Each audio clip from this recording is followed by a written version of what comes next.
Hi, and welcome to Urban Fireside. I'm Kaya Van Zant.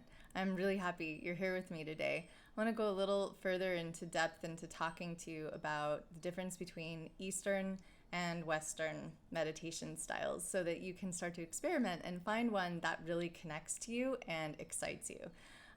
Meditation can be so powerful, but it's only powerful if you find the right tool that works with your mind. Our minds are all so different, and each meditation tool will work differently for you, and you may find you really connect to some and really don't connect to others, and that's perfectly good. But I just want to put you in the practice and the process of the exploration so that you start to have some fun with this incredible practice and tool that's so powerful for your health, for your mental state of being, for your heart, for your emotional state of being. It's really powerful.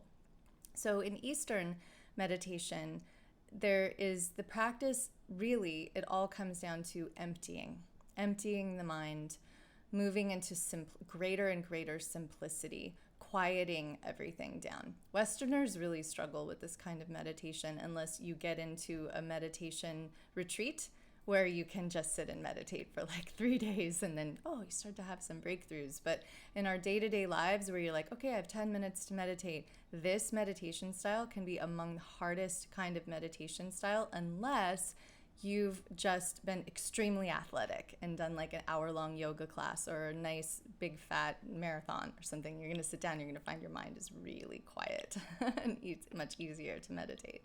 So traditions from this Eastern style are like Buddhism, Zen. Many of the meditation techniques in Zen and in Buddhism are about following the breath and riding the mind on the back of the breath and allowing yourself to come to ultimate consciousness, pure consciousness, Purusha. What does that mean? What does that mean? It's the part of you that you call I, me, I. You've been that same I since you were 6 years old, 6 months old, 16 years old, 36 years old. You will be that same I, me, as you identify as you until the day you die. That is the ultimate state of your consciousness before thought, before emotion, before physical sensation, before anything else comes in. That's your original state. And that is the reason that in the East, they shave their heads, they release identity because they're seeking that pure state of union with the divine that is self and that is other, with the divine state of pure conscious bliss. Pure conscious bliss. Is that easy? Not for many people, especially in the West. Can be very, very challenging, especially as a householder with kids. I can relate. I have a son. And you don't get time to do this kind of meditation that can really take you there. But it can be equally powerful to experiment with and play with just sitting and focusing on a candle flame, practicing, focusing on your breath, dropping in, inhaling, I'm inhaling, exhaling, I'm exhaling. The thoughts arise, my girlfriend may leave me, my wife may leave me, I'm worried about this thing at work. Let the thoughts go. Inhaling, I'm inhaling, exhaling, I'm exhaling. This is the only moment that there is, right? And then in the West, we have very different meditation practices and lineages and traditions that go back to like Christian Hermeticism in the 12th centuries and even back into Egypt and Celtic traditions beyond that, where we recognize the mind loves ritual, and it's like a dog that needs to chew on a bone, and you can't just take the bone away. You have a dog that needs to chew on something. So you give it a different kind of bone, a different kind of like more nourishing and higher power type of bone, right? Superfood for your mental dog. So that you can start to cultivate a different kind of awareness and way of working with your mind.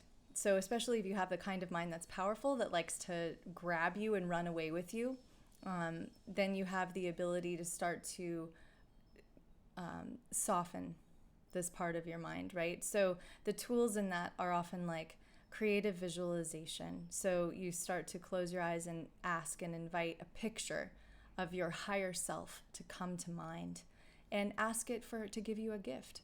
And maybe that gift is something that looks like an object that you receive into your body, and you feel where in your body that gift goes and what whisper of truth it may have to share with you. It may be one word.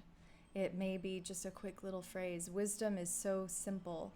And so when you know you're connected to your own wisdom truth, your own wisdom body, when it's a simple voice command, from something inside that says, eat more green vegetables. You're like, oh, that could be my inner wisdom speaking, right?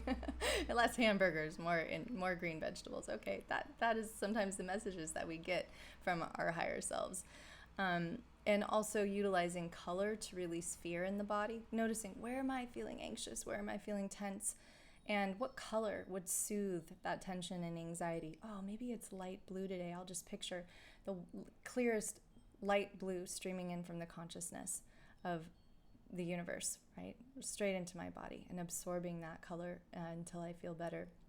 So in the West, we have a tradition of individuation. We can cut our hair any way we want. We can pierce our nose or wear whatever kind of garb we want to wear and identify with our fashions in such a way that we're saying, I'm unique, I'm an individual.